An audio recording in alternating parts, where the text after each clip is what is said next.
Hello दोस्तों, कैसे आप सब लोग। I am Faheem, welcome to civil John academy. चलिए दोस्तों, आज का लेक्चर स्टार्ट करते हैं। काफ़ी शानदार रहने वाला है, काफ़ी बेहतर कंटेंट आपको देखने को मिलेगा with the background information. This is for the daily current affair videos. दोस्तों आज है 10 सितंबर, हम तो डिस्कस करने वाले हैं 4 to 10 सितंबर का यहाँ पे करंट अफेयर डिस्कस करने वाले हैं। इससे पहले हम 3 सितंबर तक डिस्कस कर चुके हैं और देख लेते हैं काफ़ी इंपॉर्टेंट ठीक है न्यूज़ है। देख लेते हैं कौन कौन सी न्यूज़ हमारे लिए इंपॉर्टेंट रहेगी। This is important for the all the government exam with it UPSC, PCS, EPFO, SSC, NDS, TDS, banking and railway. चलिए देख लेते हैं आज की पहली न्यूज़ क्या है। इंदिरा गांधी पीस प्राइज, तो ये जो प्राइज दिया गया है सर डेविड एटनबर्ग, ठीक है। तो इनकी पिक्चर है, तो इनको ये प्राइज दिया गया 2019 का। तो देख सकते हैं Indira Gandhi prize for peace, disarmament and development, ठीक है। तो 2019 का ये वाला प्राइज इनको दिया गया है। बाकी जो इंटरनेशनल ज्यूरी के द्वारा दिया गया है, चेयर्ड की गई है जो हमारे जो फॉर्मर प्रेसिडेंट है प्रणब मुखर्जी के द्वारा ये, ठीक है, चेयर्ड किया गया था।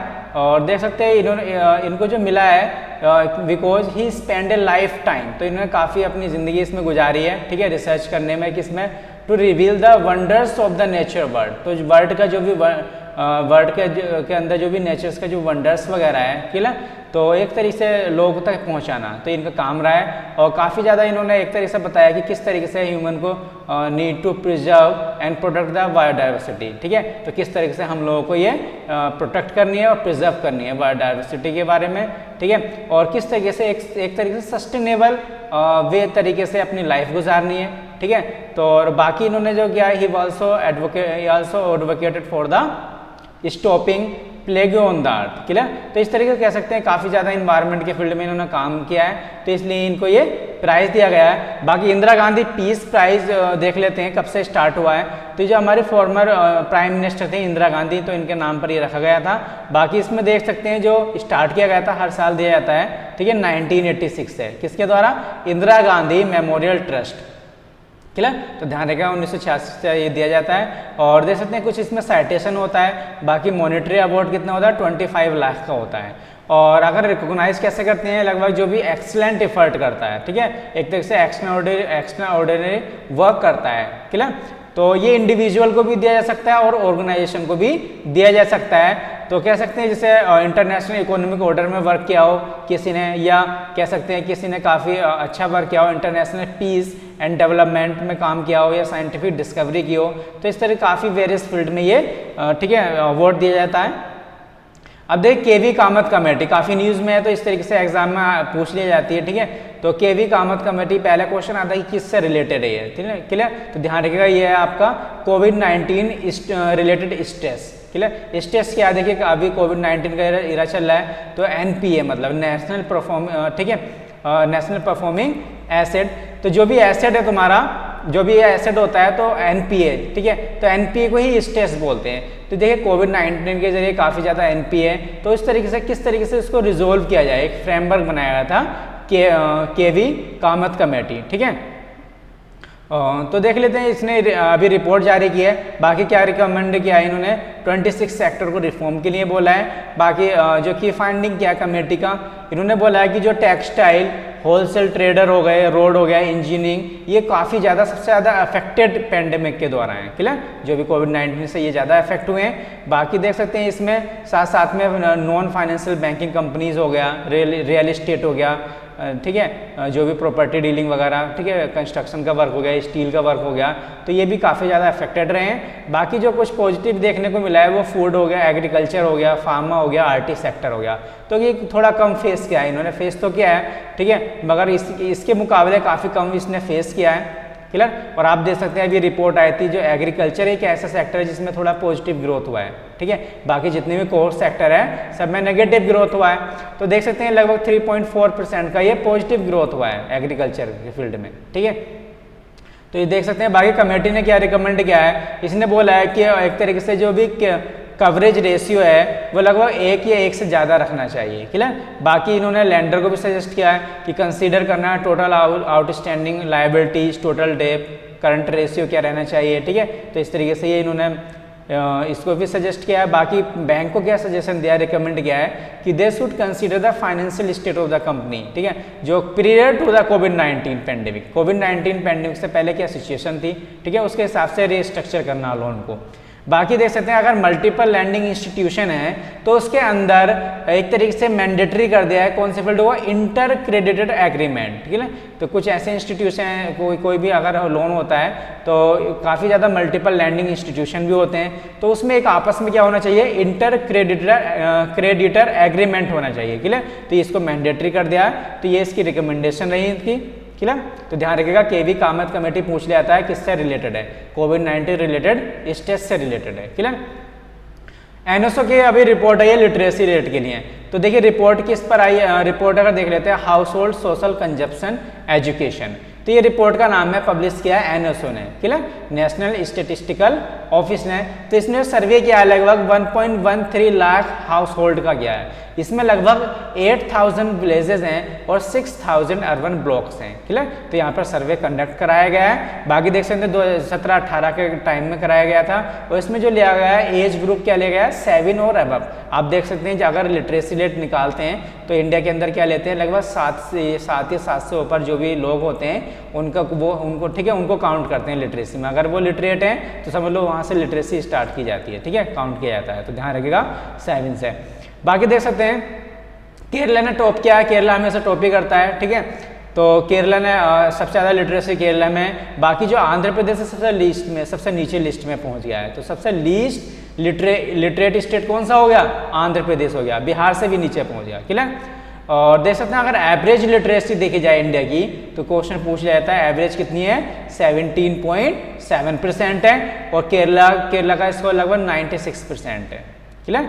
तो ये हाईएस्ट है। बाकी दिल्ली दूसरे नंबर पर है 89% लेकर, और उत्तराखंड के देखिए काफ़ी अच्छी पोजीशन है, तीसरी पोजीशन पे पहुंच गया लिटरेसी के मामले में, क्लियर, 87.6% है। असम 4th पोजीशन पे, और आपने देखा आंध्र प्रदेश तो सबसे नीचे पहुंच ही गया है। आंध्र प्रदेश कितना वर्स्ट कंडीशन है, 66.4% लिटरेसी रेट है, क्लियर। कर्नाटक और तेलंगाना का क्या हो गया, एक तरीके से जो नेशनल एवरेज है, हमने देखा नेशनल एवरेज कितना है 77.7%, तो इससे भी नीचे पहुंच गया है, क्लियर, कर्नाटक और तेलंगाना का है। बाकी नेशनल अगर गैप देखा जाए male and female literacy, clear, तो इन दोनों के जो गैप देखा जाए तो लगभग नेशनल लेवल पर ध्यान रखिएगा काफी इंपोर्टेंट पॉइंट है, 14.4% गैप है, क्लियर। तो देख सकते हैं गैप में अगर देखा जाए सबसे ज्यादा लिटरेसी तो मेल की है, फीमेल की उससे कम है, तो ठीक है। और अभी देखेंगे हम कितनी है मेल की, देखिए मेल की देखे जाए नेशनल लेवल पर तो 84.7% है, फीमेल की कितनी है 70.3% लिटरेसी है नेशनली, क्लियर। और इन दोनों में गैप कितना हो गया, लगभग 14.4% का है। बाकी देख सकते हैं जो केरला की है लोएस्ट बता रहे हैं, जो गैप लोएस्ट बता रहे हैं अर्बन और रूरल का, क्लियर, लिटरेसी रेट कम है।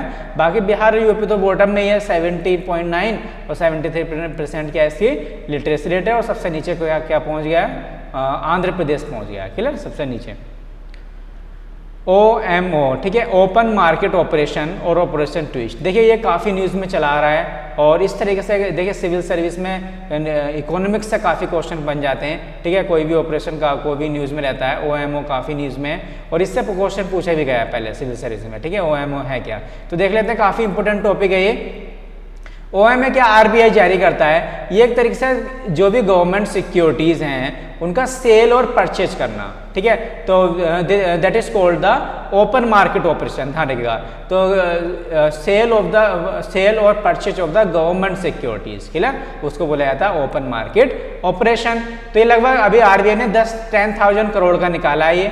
अब बात आती है ऑपरेशन ट्विस्ट क्या है, क्लियर। तो दोस्तों ऑपरेशन ट्विस्ट इसी का ही पार्ट है, OMO का ही पार्ट है, मगर यहाँ पे वर्ड आ जाता है साइमल्टेनियस, क्लियर। जो भी साइमल्टेनियस अगर गवर्नमेंट परचेज और सेल कर रही है गवर्नमेंट सिक्योरिटीज की, क्लियर, तो वो कहलाया वो क्या हो जाता है दोस्तों, that is called the operation twist, clear. तो ध्यान रखिएगा simultaneous purchase and sale of the government security under the OMO open market operation is called the operation twist. अभी जान लेंगे ऑपरेशन ट्विस्ट आखिर इसको क्यों लाया जाता है। देखिए ऑपरेशन ट्विस्ट में क्या होगा, देखिए यहाँ पर क्या होता है कि एक तरीके से जो भी इंटरेस्ट रेट है उसको ईज किया जाता है, मतलब इंटरेस्ट रेट को आसान किया जाता है, और एक कह सकते हैं इंटरेस्ट रेट को कम भी किया जाता है। क्लियर? अब आसान करेंगे, कम करेंगे इंटरेस्ट रेट को, तो देखिए काफ़ी ज़्यादा वहाँ पे इन्वेस्टमेंट आएगा उस कंट्री में। इन्वेस्टमेंट अगर आएगा तो बहुत सारी कंट्रीज आएंगी, FDI आएगा, इन्वेस्टमेंट आने के बाद में प्रोडक्शन होगा। क्लियर? एम्प्लॉयमेंट जनरेट होगा, एम्प्लॉयमेंट जनरेट होने के बाद में दोस्तों डिमांड होगी मार्केट में।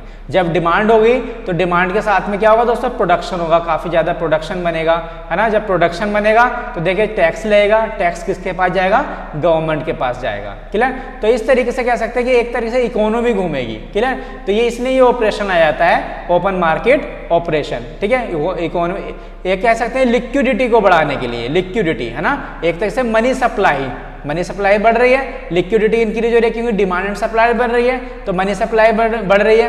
क्लियर? इस तरीके से लिक्विडिटी इंक्रीज की जा रही है। तो एक क्वेश्चन ये भी होता है कि OMO लिक्विडिटी को इंक्रीज या कम करने के लिए भी लाया जाता है। क्लियर? तो ध्यान रखिएगा। बाकी इसमें एक ट्विस्ट ऑपरेशन में क्या हो रहा है कि जो शॉर्ट टर्म सिक्योरिटीज है उसका ट्रांजिशन करते हैं लॉन्ग टर्म सिक्योरिटीज में। क्लियर? देखिए इससे पहले सबसे पहले 1961 में ये ऑपरेशन यूज किया गया था US फेडरल रिजर्व ने। क्लियर? जब कोरियन वॉर हुआ था, ठीक है, तो ये तब यूज किया गया था। बाकी इसमें क्या करते हैं, जो ये डिस्करेज करता है ऑपरेशन सेविंग को। क्यों? क्योंकि दोस्तों सेविंग में ज़्यादा इंटरेस्ट नहीं मिलता। क्लियर? तो इसलिए सेविंग को ये डिस्करेज करता है। तो देख सकते हैं आप, काफ़ी इंपॉर्टेंट ये ऑपरेशन है। अभी DRDO ने सक्सेसफुल फ्लाइट टेस्ट कर, ठीक है, सक्सेसफुल कर दिया है हाइपरसोनिक टेक्नोलॉजी डेमोस्ट्रेटर व्हीकल्स। तो एक तरीके से ये टेस्ट हो गया है ये। क्लियर? बाकी देख सकते हैं इंडिया चौथी कंट्री बन गया, मतलब 4th कंट्री बन गया वर्ल्ड में आफ्टर द US, चाइना, रसिया, जिसने ये, ठीक है, इस मुकाम पर पहुंच गया है। कह सकते हैं कि हाइपरसोनिक टेक्नोलॉजी डेमोस्ट्रेटर व्हीकल को जो एक तरीके से सक्सेसफुल लॉन्च हो गया है ये। और बाकी देख सकते हैं अगर ये हाइपरसोनिक स्पीड क्या है आखिर, देखिए दोस्तों, अगर ये हाइपरसोनिक में क्या हो गया, जो भी स्पीड ऑफ द साउंड हो गया उसका लगभग 6 टाइम्स स्पीड होती है। ठीक है, 6 टाइम हाई होती है स्पीड ऑफ द साउंड, तो उसको बोलते हैं हाइपरसोनिक स्पीड। तो देखिए इस स्पीड से ये व्हीकल जा सकता है। क्लियर? और इसके अंदर क्या जा सकते हैं, मिसाइल जा सकती है। तो कह सकते हैं कि इतनी स्पीड से ये मिसाइल को भेजा जा सकता है। क्लियर? तो 6 time of the speed of the sound. Clear? तो इसलिए ये चौथी कंट्री बन गया, ध्यान रखिएगा, US, चाइना और रसिया के बाद में। क्लियर? बाकी देख सकते हैं इसमें क्या यूज किया गया है, स्कैमजेट डेमोस्ट्रेशन एयरक्राफ्ट यूज किया गया है। क्लियर? जिससे कि फ्लाइट की जा सके, कैरियर व्हीकल्स है ये एक तरीके से। इसमें एक लॉन्ग रेंज क्रूज मिसाइल ठीक है, ले जाई जा सकेगी। और बाकी देख सकते हैं इसमें एक तरीके से जो स्मॉल सैटेलाइट है ये भी जा सकते हैं लो कॉस्ट पर। क्लियर? बाकी इसकी जो वेट है 1 मेट्रिक टन हो गया, और इसमें flat and octagonal cross section भी होता है। क्लियर? और इसमें 3.7 मीटर रेक्टेंगुलर सेक्शन होता है जिससे एयर इंटेक की जाए। और बाकी स्कैमजेट इंजन जो होता है fitted under the mid body, एक तरीके से बीच में होता है। फिर एफ्ट बॉडी क्या होता है, रियर पार्ट में होती है शिप के। क्लियर? तो ध्यान रखिएगा। अभी देखिए आंध्र प्रदेश ने टॉप किया है किसमें, ईज ऑफ डूइंग में। क्लियर? बिजनेस रिफॉर्म एक्शन भी बोला जाता है इसको, एक्शन प्लान। तो इसमें जो स्टेट की कंट्री की अपनी रैंकिंग निकाली गई है ये, ठीक है, इंडिया की, तो इसमें आंध्र प्रदेश ने टॉप किया। तो ये लगभग 2015 से रैंकिंग दी जा रही है, और सबसे टॉप पे तो आंध्र प्रदेश हो गया, फिर उत्तर प्रदेश, तेलंगाना, मध्य प्रदेश। देखिए इससे पहले पूरे वर्ल्ड की भी रैंकिंग निकाली गई, अभी न्यूज़ अभी हमने डिस्कस भी किया था पीछे कि ईज ऑफ डूइंग बिजनेस। तो अगर वर्ल्ड में देखा जाए दोस्तों तो इंडिया की क्या रैंक है। क्लियर? तो बता सकते हैं आप नीचे कमेंट सेक्शन में कि 2020 में क्या रही, 19 में क्या रही, और ठीक है 18 में क्या रही। तो काफ़ी ज़्यादा जंप किया है। ठीक है, और ये कौन जारी करता है, ठीक है, वर्ल्ड की ease of doing business report world bank जारी करता है। क्लियर? तो ध्यान रखिएगा। अभी देखिए RBI ने रिलीज किया है new guidelines for the PSL priority sector lending के लिए। तो क्या इसमें लगभग 50 करोड़ का स्टार्टअप दिया जाएगा एग्रीकल्चर और MSME मतलब लघु उद्योग में। क्लियर? तो देख सकते हैं, और साथ साथ में हेल्थ इंफ्रास्ट्रक्चर के लिए 10 करोड़ भी दिया गया है। बाकी जो प्रायोरिटी सेक्टर लैंडिंग में क्या होता है, देखिए जो बैंक का जो भी एक सर्टन जो भी वल्नरेबल सेक्शन होता है, जो कमजोर सेक्शन होता है, ठीक है, फाइनेंशियल तरीके से देखा जाए तो उसको एक तरीके से लोन का कुछ पार्ट रिजर्व किया जाता है उसके लिए, क्लियर, उसको बोलता है, उसको प्रायोरिटी दी जाती है लोन देने के लिए, तो बोला जाता है प्रायोरिटी सेक्टर लैंडिंग, किसको, वुल्नरेबल सेक्टर को, क्लियर। तो पीएसएल में कौन कौन से देख सकते हैं, कौन कौन से सेक्टर आते हैं, जैसे एग्रीकल्चर हो गया, एमएसएमई हो गया, एक्सपोर्ट क्रेडिट हो गया, एजुकेशन हो गया, housing, social infrastructure, renewable energy और अदर सेक्टर। ध्यान रखिएगा 50 करोड़ स्टार्टअप दिया जा रहा है एग्रीकल्चर और एमएसएमई सेक्टर के लिए, क्लियर। ये गाइडलाइंस है अभी आरबीआई की। अभी देखिए ग्लोबल इनोवेशन इंडेक्स जारी किया गया, तो इंडिया लगभग पहली बार ऐसा पहुंच गया कि 50 कंट्री के अंदर में आ गया, टॉप 50 में आ गया। लगभग इंडिया की रैंक कितनी है, 48 रैंक है। तो इसकी रैंक कौन जारी करता है, jointly by the Cornell University, INSEAD, World Intellectual Property Organization, वीपो, क्लियर। तो ये मिलकर इसकी रैंक जारी करते हैं। बाकी स्टार्ट किया गया था 2007 में और लगभग 131 कंट्री ली गई है, यहाँ से रैंक निकाली है और एशिया की अच्छी परफॉर्मेंस रही है, चाइना, इंडिया, फिलीपींस, वियतनाम की। और देख सकते हैं टॉप 10 पोजीशन किसने कवर किया है, dominated by the high income countries, clear. तो इनकी सबसे ज़्यादा रैंक है। बाकी इंडिया इज द फर्स्ट, अगर हम लोअर मिडिल इनकम कंट्री में देखा जाए तो उसमें इंडिया 3rd पोजीशन पे है, क्लियर। तो ध्यान रखिएगा 48 रैंक है इंडिया की। अभी यूनिसेफ की रिपोर्ट आई है चाइल्ड मोर्टेलिटी रेट के लिए, तो इसमें रिपोर्ट में बताया जा रहा है कि जो अंडर 5 मोर्टेलिटी रेट है तो कितनी पहुंच गई इंडिया की, 34 पहुंच गई है 2019 में। और देखिए अगर 1990 की बात की जाए तो 126 थी, तो काफ़ी कम पहुंच गई है 34। इसका मतलब क्या है, लगभग इसका मतलब ये है अंडर 5 मोर्टेलिटी रेट का 34 का मतलब ये है कि 1000 से देखा जाता है, ध्यान रखिएगा कि 1000 जो भी लाइफ बर्थ रहेगी बच्चे की उसमें से लगभग 34 की डेथ होना, क्लियर। तो ये इसका रेशियो है, इसको बोला जाता है मोर्टेलिटी रेट, क्लियर। तो अंडर 5 की मोर्टेलिटी कितनी है, 34 है, ध्यान रखिएगा। और कुछ रिपोर्ट की जानकारी ले लेते हैं। इंडिया ने रजिस्टर किया है, अगर ईयर बाय ईयर वाइज देखें, ईयर बेसिस पे, अगर 1990 से 2019 तक ईयर वाइज किया है, लगभग 4.5% इनने रिडक्शन किया है, ठीक है, ईयरली बेसिस पे हर साल, ठीक है। इसके बाद में अंडर 5 में जो इंडिया ड्रॉप किया है लगभग 3.4 मिलियन 1990 में था, तो अब लगभग कितना पहुंच गया, 8,24,000, ठीक है। 2019 में यहाँ तक पहुँच गए, डिक्लाइन कर गया है। बाकी इन्फेंट मोर्टेलिटी रेट, अभी हमने पे क्या पढ़ा दोस्तों, अंडर 5 मोर्टेलिटी रेट। अगर हम इन्फेंट मोर्टेलिटी की बात की जाए तो इंडिया कितनी पोजीशन पर पहुँच गया, 28 पर, ध्यान रखिएगा। और अगर हमने देखा किस पर था, अंडर 5 में कितना, 34, ठीक है। तो ये 28 पर है, ठीक है। और 1990 में लगभग 89 पर था। और बाकी इंडिया नाइजीरिया की बात की जाए अंडर 5 डेथ में तो लगभग 1/3 तो खाली इंडिया और नाइजीरिया के होता है, क्लियर। तो काफ़ी मेजर पोर्शन में डेथ होती है इंडिया के अंदर। और देख सकते हैं चाइल्ड मोर्टेलिटी रेट लगभग कितना पहुंच गया है, 12.5 मिलियन जो था लगभग 5.2 मिलियन पहुंच गया 2019 में। न्यूनेंटल की बात की जाए, देखिए न्यूनेंटल 22 पर पहुंच गया है, क्लियर। अब देखा जाए अगर परसेंटेज के बेस पे जाए तो देखा जाए तो देखिए अफ्रीका में सबसे ज़्यादा डेथ होती है, क्लियर, अंडर 5 में, देखिए 53%, ठीक है। उसके बाद में 28% क्या है, सेंटर और साउथर्न एशिया। तो साउथर्न एशिया दूसरी पोजीशन पे 28% पे, दोनों को मिलाया जाए तो कितना हो गया, 80%, क्लियर। तो 80% इनकी दोनों को मिलाया जाए तो एशिया और अफ्रीका में मिलाकर खाली 80% देखिए यहीं पर, ठीक है, डेथ होती है। तो काफ़ी मेजर पोर्शन है। और बाकी India along the Pakistan, Nigeria, Congo हो गया, इथोपिया हो गया, लगभग इन 4-5 कंट्री को मिलाया जाए तो 50% तो यहीं से डेथ होती है, under 5 death in the world, clear. Cabinet ने अभी अप्रूव किया अमेंडमेंट किसको, 3 लेबर कोड। 3 लेबर कोड कौन कौन से हैं, देखिए पहला का देखा सोशल सिक्योरिटी, दूसरा है इंडस्ट्रियल रिलेशन, तीसरा है ऑक्यूपेशनल सेफ्टी एंड हेल्थ, ये 3।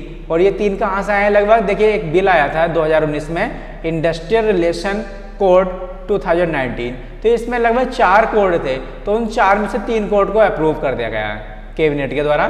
ध्यान रखिएगा social security, industrial relation, occupational safety and health. अब देख लेते हैं इस बिल के बारे में, जान लेते हैं इस बिल क्या है। ये बिल रिकॉग्नाइज करेगा ट्रेड यूनियन को, क्लियर, ट्रेड यूनियन को रिकॉग्नाइज करेगा। बाकी कह सकते हैं जो गिग वर्कर्स हैं, गिग वर्कर्स क्या होते हैं, जैसे इंडिपेंडेंट कॉन्ट्रैक्टर हो गए, ठेकेदार वगैरह जो होते हैं, तो इनके एक तरीके से पेंशन प्रोवाइड कराएगा, मेडिकल फैसिलिटी वगैरह प्रोवाइड कराएगा, क्लियर। बाकी ये डिफाइन कर रहा है कंडीशन और ठीक है, और डेफिनेशन जो फिक्स टाइम एम्प्लॉयमेंट के लिए, ठीक है, कहाँ कहाँ अलाउ करना है। बाकी किसको रिप्लेस कर रहा है, 3 लेबर लॉ को रिप्लेस कर रहा है। कौन कौन से, industrial dispute act 1947, trade union act 1926, industrial employment act 1946। तो इन तीनों एक्ट को ये रिप्लेस कर रहा है। बाकी देख सकते हैं लगभग 44 लेबर लॉज है, 44 लेबर लॉज को एक 4 कोड में तब्दील कर रहा है, ठीक है। 44 लेबर लॉज है, उसको 4 कोड में डाला है, मतलब 4 पिलर में डाला है। वेजेस हो गया एक पिलर, दूसरा हो गया इंडस्ट्रियल रिलेशन हो गया, तीसरा हो गया सोशल सिक्योरिटी, ठीक है, एंड सेफ्टी, चौथा हो गया हेल्थ एंड वर्किंग कंडीशन। तो इस तरीके 44 लेबर लॉज को ये 4 कोड में डाल रहा है, क्लियर, 4 कोड बनाए जा रहे हैं। बाकी देख सकते हैं अगर स्ट्राइक करेगा कोई भी एम्प्लॉय है तो स्ट्राइक की कंडीशन है लगभग 14 डेज का पहले नोटिस दिया जाएगा, तभी स्ट्राइक कर सकेंगे, क्लियर। ऐसे नहीं कि कभी भी स्ट्राइक स्टार्ट कर दो, ठीक है, उससे पहले 14 डेज का नोटिस दिया जाएगा। बाकी देख सकते हैं अगर फैक्ट्रीज में काम करने वाले वर्कर हो गए या माइंस में, तो इसके जो वर्कर्स हैं यहाँ पर काम करने वाले, तो इसको फायर नहीं कर सकते जब तक कि परमिशन लेनी पड़ेगी, कहाँ से, सेंट्रल और स्टेट गवर्नमेंट से, ठीक है। तो यहाँ से परमिशन लेके ही यहाँ के वर्कर्स को फायर कर सकते हैं, अदरवाइज नहीं कर सकते। बाकी देख सकते हैं जो भी डिस्प्यूट रहेगा, इंडस्ट्रियल डिस्प्यूट, इसको सेटल करने के लिए एक ट्राइब्यूनल बनाया जाएगा जिसका नाम है इंडस्ट्रियल ट्राइब्यूनल, क्लियर। इसमें जो मेंबर रहेंगे, एक जुडिशियल मेंबर रहेगा, एक एडमिनिस्ट्रेटिव मेंबर रहेगा, क्लियर। 4 धाम परियोजना क्या है, क्लियर। तो काफ़ी न्यूज़ में रहता है, इसके बारे में जान लेते हैं। देखिए अभी बोर्ड रोड ऑर्गेनाइजेशन है, इसके अंदर एक टनल आ रहा था, क्लियर। तो जो BRO ने एक टनल बनाया है लगभग 440 मीटर लॉन्ग टनल, कहाँ पर है, बिलो द चंबा टाउन और Rishikesh Dharasu road highway, national highway 94। तो यहाँ पर एक टनल था, तो ये BRO ने बनाया, बोर्ड रोड ऑर्गेनाइजेशन। और टनल किसके अंडर में आया था, एक प्रोग्राम चल रहा है 4 धाम परियोजना, ठीक है। तो उसको कनेक्टिविटी, 4 धाम को जो कनेक्टिविटी करने के लिए ये प्रोग्राम चलाया गया, तो इसने ये बनाया है। अब देख लेते 4 धाम परियोजना है क्या। देखिए ये जो प्रोग्राम रन किया जा रहा है ministry of the road transport highway, ठीक है, इसके द्वारा ये लॉन्च किया गया जिससे कनेक्ट किया जा सके 4 धाम को उत्तराखंड के अंदर। कौन कौन से धाम है वो, केदारनाथ, बद्रीनाथ, यमुनोत्री, गंगोत्री, ठीक है। तो ये उत्तराखंड के 4 धाम है। तो एक तरीके से इनको कनेक्ट करने की बात की जा रही है जिससे अच्छी कनेक्टिविटी हो, क्लियर। तो रोड कनेक्टिविटी। बाकी जो प्रोजेक्ट कॉस्ट है लगभग 12,000 करोड़ की है। और कितनी लेंथ रोड की लगभग नेशनल हाईवे की, 889 किलोमीटर, क्लियर। तो इतनी लेंथ है ये। और बाकी एजेंसी देख सकते हैं उत्तराखंड की एजेंसी है, क्लियर। बाकी BRO भी इसमें पार्टिसिपेट कर रहा है और नेशनल हाईवे इसमें पार्टिसिपेट कर रहा है, मतलब क्लियर। और जो प्रोग्राम इम्प्लीमेंट हो रहा है, कौन एक मोड है, ध्यान रखिएगा, engineering procurement and construction, EPC mode. EPC mode क्या है इसके बारे में जान लेते हैं। EPC मोड में क्या है, जो भी प्रोजेक्ट की कॉस्ट रहेगी ये बॉन कौन किसके बाद रहेगी, गवर्नमेंट के, ठीक है, गवर्नमेंट के द्वारा बॉन रहेगी। बाकी जो कॉन्ट्रैक्ट का काम रहेगा वो रेस्पॉन्सिबल रहेगा एक तरीके से अच्छा क्वालिटी का काम दे, ठीक है, इंश्योर कराया जाए, ठीक है, ensure the quality of the work. और कह सकते हैं मेंटेनेंस के लिए जो भी काम है कॉन्ट्रैक्ट को दिया जाएगा, कॉन्ट्रैक्टर को। बाकी कितने साल का लगभग अगर बन जाता है तो उसके बाद में 4 साल के लिए मेंटेनेंस को कॉन्ट्रैक्ट को दिया जाएगा, क्लियर। तो ये 4 धाम परियोजना है। अब BRO के बारे में जान लेते हैं, बोर्ड रोड ऑर्गेनाइजेशन। देखिए रोड नेटवर्क डेवलप करता है, जो भी कंट्री के अंदर है, ये कंट्री के बाहर भी काम करता है ये, ठीक है। जैसे बॉर्डर एरिया हो गया, जो फ्रेंडली नेबरिंग कंट्री हो गई, यहाँ पे ये काम करता है। अभी देख सकते हैं 21 स्टेट में वर्क चल रहा है इसका, 1 UT एंड 1 निकोबार में भी चल रहा है। बाकी अगर बाहर देखा जाए नेबरिंग कंट्री में अफगानिस्तान, भूटान, म्यांमार, श्रीलंका। और BRO जो है लगभग इसका कितने, इसके पास कितने रोड नेटवर्क है, 32,885 किलोमीटर का, क्लियर। और अगर ब्रिज की बात की जाए, परमानेंट ब्रिज 12,200 मीटर का ब्रिज है, ठीक है, इसके इतने ब्रिज हैं इतने मीटर के। बाकी अभी फिलहाल में कितना रोहतांग पास में इसका वर्क चल रहा है 2020 तक, ठीक है, अभी कंप्लीट होने वाला है। बाकी अभी देखिए यहाँ से क्वेश्चन पूछा जाता है कि BRO कब फॉर्म हुआ था, काफ़ी बार पूछा गया है। तो BRO कब फॉर्म हुआ है, 7 मई 1960 को, क्लियर, काफ़ी इंपॉर्टेंट है। एक पॉइंट और इंपॉर्टेंट है कि किसके अंडर में आता है, ध्यान रखिएगा। अभी जो है फिलहाल में मिनिस्ट्री ऑफ डिफेंस में, अब देखिए बना तो रोड रहा है ये, मगर किसके अंडर में आता है, मिनिस्ट्री ऑफ द डिफेंस, ध्यान रखिएगा, कंफ्यूज मत हो जाना। इससे पहले किस में था ये, ministry of the road transport and highway. तो पहले मिनिस्ट्री ऑफ द रोड में था, ठीक है, अब मिनिस्ट्री ऑफ द डिफेंस में है, ध्यान रखिएगा, क्लियर। बाकी इसके जो मेंबर इसके चुने जाते हैं, ऑफिसर जो होते हैं, लगभग IAS हो, एक एग्जाम कंडक्ट होता है UPSC के द्वारा, इंडियन इंजीनियरिंग सर्विस, तो यहाँ से इसके मेंबर ऑफिसर लिए जाते हैं। अभी देखिए एनओसी की रिपोर्ट आई है डिजिटल डिवाइड में, मतलब डिजिटल लिटरेसी में कितना ज़्यादा गैप है। तो इसकी रिपोर्ट आई है अभी नेशनल स्टेटिस्टिकल ऑर्गेनाइजेशन के द्वारा। रिपोर्ट का नाम है हाउस होल्ड सोशल कंजप्शन, ठीक है। तो 75th राउंड है सर्वे का, 2017-18 के बीच में हुआ है ये। बाकी देख सकते हैं इसमें कि फाइंडिंग क्या है इसमें बताया जा रहा है लगभग 1 in 10 हाउस होल्ड, मतलब 10 घर में से एक घर ऐसा है जहां पर अपनी पूरी कंट्री में देखा जाए कंप्यूटर एक्सेस होता है। ध्यान रखिएगा 10 में से एक घर ऐसा हाउस होल्ड ऐसा है जहां पर कंप्यूटर की एक्सेसिबिलिटी रहती है। बाकी देख सकते हैं अगर सभी होम की देखा जाए उसका क्वार्टर लिया जाए, ठीक है, तो वो एक तरीके से जो भी है वो एक तो कह सकते हैं access through the fixed and the mobile network using the smartphone के तरीके जरिए से ये क्लियर। बाकी देख सकते हैं अगर सिटीज़ की बात की जाए तो सिटीज लगभग 42% इंटरनेट इनेबल होम, क्लियर। तो जो इंटरनेट इनेबल होम है लगभग 42% सिटी, ठीक है, 42% जो सिटीज़ के लोग हैं इंटरनेट एक्सेसिबल हैं। बाकी अगर रूरल इंडिया में देखा जाए तो लगभग खाली 15% लोग कनेक्ट रहते हैं इंटरनेट से, क्लियर। और अगर दिल्ली देखिए सबसे ज़्यादा देखा जाए तो Delhi is the highest internet access, तो सबसे ज़्यादा जो इंटरनेट एक्सेस होता है वो दिल्ली में होता है, 55% ऑफ द हाउस होल्ड। बाकी केरला का देखा जाए, केरला में सबसे ज़्यादा इनइक्वलिटीज़ हैं, केरला में सबसे ज़्यादा लीस्ट इनइक्वलिटीज़ है। लगभग कितना है देखिए, अगर देखा जाए पुअरेस्ट रूरल हाउस होल्ड है तो 39% है, क्लियर। और अगर रिचेस्ट अर्बन में देखा जाए 67% है, तो काफ़ी कम गैप है इसमें, क्लियर। और स्टेट इंक्लूड द कर्नाटक हो गया, तमिलनाडु हो गया, लगभग इसमें तो 20 से भी कम पेनिट्रेशन रहता है, ठीक है। उड़ीसा सबसे कम रहता है, सबसे Orissa have the lowest internet penetration, ध्यान रखिएगा सबसे कम कौन से स्टेट में, उड़ीसा में। बाकी अगर इंटरनेट पेनिट्रेशन की बात की जाए हिमाचल प्रदेश में सबसे ज़्यादा, तो ध्यान रखिएगा इंटरनेट पेनिट्रेशन सबसे ज़्यादा उड़ीसा में, सबसे कम उड़ीसा में, और सबसे ज़्यादा कहाँ पर है, हिमाचल प्रदेश में, क्लियर। लगभग 70% हाउस होल्ड। और कह सकते हैं कि 20% इंडियन जो है above the age of 5 years उनको पता है डिजिटल लिटरेसी के बारे में, ठीक है, उनको कुछ ऑपरेशन, ठीक है, डिजिटल के बारे में करते हैं। लगभग 20% ऐसी पॉपुलेशन है, ठीक है। तो ध्यान रखिएगा इस रिपोर्ट के बारे में। Thank you everyone, stay safe and healthy. आप मुझे फॉलो कर सकते हैं फेसबुक पर, इंस्टाग्राम पर, दोस्तों नीचे वीडियो के डिस्क्रिप्शन लिस्ट में ये लिंक दी होगी, यहाँ से आप क्लिक करके ज्वाइन कर सकते हैं टेलीग्राम को, और यहाँ से आपको फ्री PDF मिल जाएगी। Please like share and subscribe. दोस्तों अगर आपको वीडियो अच्छी लगे तो प्लीज़ सब्सक्राइब कर दीजिएगा और बेल आइकन को दबाना मत भूलिएगा जिससे आपको नोटिफिकेशन मिल जाए।